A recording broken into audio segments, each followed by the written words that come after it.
ನಶೆಯಲ್ಲಿದ್ದ ವ್ಯಕ್ತಿಯಿಂದ ಆಸ್ಪತ್ರೆಯಲ್ಲಿ ಹುಚ್ಚಾಟ ನಡೆದಿದೆ.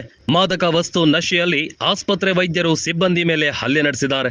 ಮಾದಕ ವಸ್ತು ನಶೆಯಲ್ಲಿ ಆಸ್ಪತ್ರೆಯ ವೈದ್ಯರು ಮತ್ತು ಸಿಬ್ಬಂದಿಯ ಮೇಲೆ ಹಲ್ಲೆ ನಡೆದಿರುವ ಘಟನೆ ಎಲೆಕ್ಟ್ರಾನಿಕ್ ಸಿಟಿ ಸಮೀಪದ ಬೆಟ್ಟದಾಸನಪುರ ಆಸ್ಪತ್ರೆಯಲ್ಲಿ ನಡೆದಿದೆ. ಬೆಟ್ಟದಾಸನಪುರದ ಸಾಯಿ ಮಲ್ಟಿ ಸ್ಪೆಷಾಲಿಟಿ ಆಸ್ಪತ್ರೆಯಲ್ಲಿ ಮಧ್ಯರಾತ್ರಿ ಈ ಘಟನೆ ನಡೆದಿದ್ದು, ಇದಕ್ಕೂ ಮೊದಲು ರಸ್ತೆಯಲ್ಲೂ ಇದೇ ಚೇಷ್ಟೆಯನ್ನ ಆಸಾಮಿ ಮಾಡಿದ್ದ. ಸಾರ್ವಜನಿಕರು ಥಳಿಸಿ ಆಸ್ಪತ್ರೆಗೆ ಕರೆತಂದಿದ್ರು. ಆಸ್ಪತ್ರೆಗೆ ಬಂದ ಮೇಲೆ ನರ್ಸ್ ಹಾಗೂ ವೈದ್ಯರ ಮೇಲೆ ಹಲ್ಲೆ ನಡೆಸಿದ್ದಾನೆ. ವೈದ್ಯರಿಗೆ ಕಚ್ಚಿ ನರ್ಸ್ಗಳಿಗೆ ಹೊಡೆದಿದ್ದಾನೆ ಆಸಾಮಿ. ಕೂಡಲೇ ವೈದ್ಯರು ಎಲೆಕ್ಟ್ರಾನಿಕ್ ಸಿಟಿ ಪೊಲೀಸರಿಗೆ ವಿಷಯ ಮುಟ್ಟಿಸಿದ್ದಾರೆ. ಸ್ಥಳಕ್ಕೆ ಎಲೆಕ್ಟ್ರಾನಿಕ್ ಸಿಟಿ ಪೊಲೀಸರು ಭೇಟಿ ಕೊಟ್ಟು ವ್ಯಕ್ತಿಯನ್ನ ವಶಕ್ಕೆ ಪಡೆದು ವಿಚಾರಣೆ ನಡೆಸುತ್ತಿದ್ದಾರೆ.